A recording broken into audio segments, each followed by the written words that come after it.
I've often heard people just starting out with drones saying things like, "Is it true that I absolutely need ND filter to fly my drone?" Or, "Oh my god, I cannot fly my drone because I don't have ND filters." There are a lot of myths about ND filters. In this video I'm gonna show you in a very easy and clean way what is the purpose of ND filters, when and why you should use them, and even if you need them at all. I will break it down in 3 parts. Do you need ND filters for photography? For time-lapses? And do you need them for video? So, let's get going.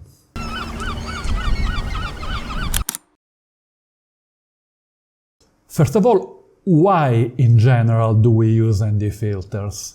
A very common misconception is that ND filters are used to avoid overexposure.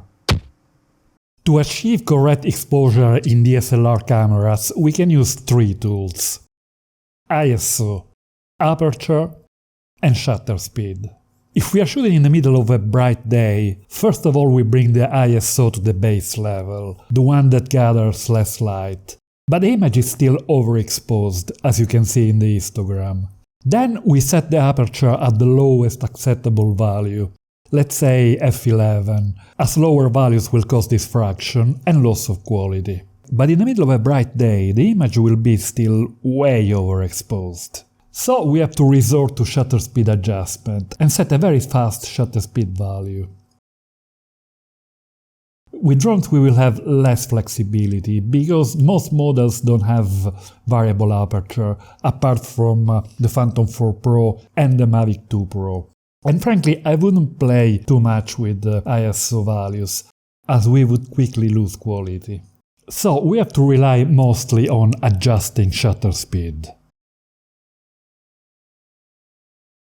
ND filters are simply sunglasses for your camera. Their purpose is to reduce the amount of light entering the sensor. But why would you want to do that? The reason is to be able to set a specific shutter speed, which could not be normally used in bright conditions. As we will see later, in video it's best to use a shutter speed double the frame rate, either 1/50th or 1/60th of a second. In the middle of a bright sunny day, the only way to use correctly that specific shutter speed is to use ND filters. There are 2 main reasons why photographers use ND filters.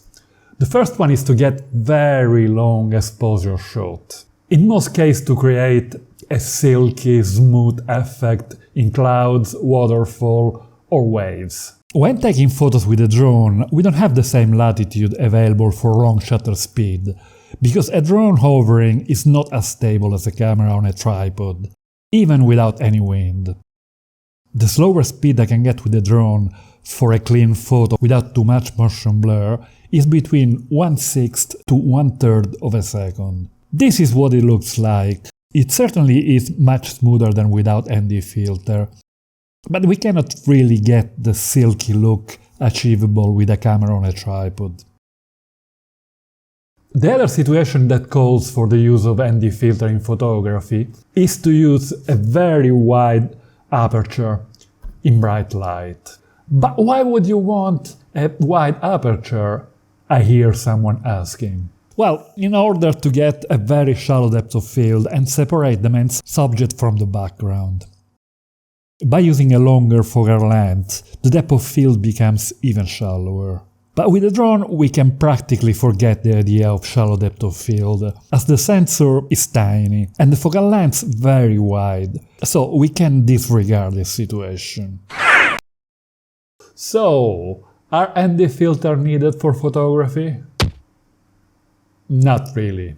For someone really serious about photo, ND filters are at the most a desirable accessory. Time-lapses are all about movement, and movement involves motion blur, as this is the way our eyes see motion. So the current amount of motion blur is crucial for time-lapses, a make or break factor. The standard method used in film industry is the 180-degree rules.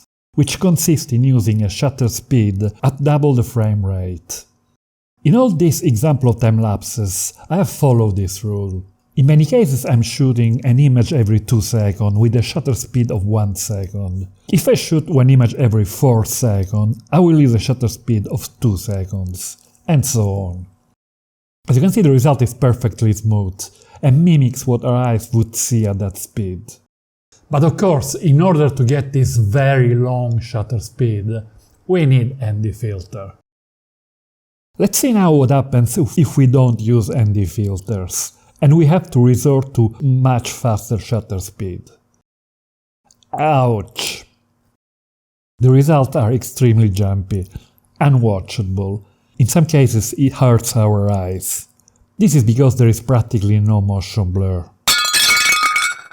But there are some specific limitations for shooting time-lapses with drone compared to regular cameras. First of all, if shooting in very bright conditions, very strong ND filters are needed, something around ND 400. But the ones generally available for drones are not that strong. So it is much better to shoot time-lapses closer to sunrise or sunset, or in cloudy days, and avoid very bright conditions. Also, it is not really possible to shoot at this very low shutter speed without a tripod. I find that the slower shutter speed I can get with a drone without introducing unwanted motion blur is between 1/3 to 1/6 of a second, depending on the conditions. This time-lapse was shot at a frequency of an image every 2 seconds, with a shutter speed of 1/6 of a second. As you can see, the movement of the car is not perfect, but still not too bad. We can also notice that the clouds are not as smooth as with a DSLR on a tripod with a shutter speed of 1 second. So, do we need ND filters for time-lapses with drones? Absolutely. It is really impossible to get decent time-lapses without ND filters. As we had seen earlier, according to the 100-degree rule, a shutter speed double the frame rate is generally used. This is in order to reproduce movement in the way we see it in real life. But one picture is worth 1,000 words, so I will show you with some real-life examples. But note that most professional cameras for video have built-in ND filters. When people start out with drone filming, they tend to shoot most of their footage from the highest possible altitude. When filming very far away from the subject, the difference in motion blur is hardly noticeable. So, ND filters are not always strictly needed. Getting closer to the action, things get different. These cars on a motorway look much more natural with ND filters, as some natural motion blur is applied. Without filters, the movement looks jumpy and fake, although the difference is certainly more subtle compared to time-lapses. The difference gets more evident as we get closer. It might not look like a huge difference to the untrained eye, but believe me, if you submit this sort of jumpy footage to a client, you won't hear from him again. In this top-down close-up view, the waves crashing on the sandy beach look perfectly smooth and natural, with ND filters at 1/50th of a second. Without filters, the waves are just too crispy, not the real thing. We can also see plenty of artifacts in the sand. So, do you need ND filters for drone footage? Don't worry about it.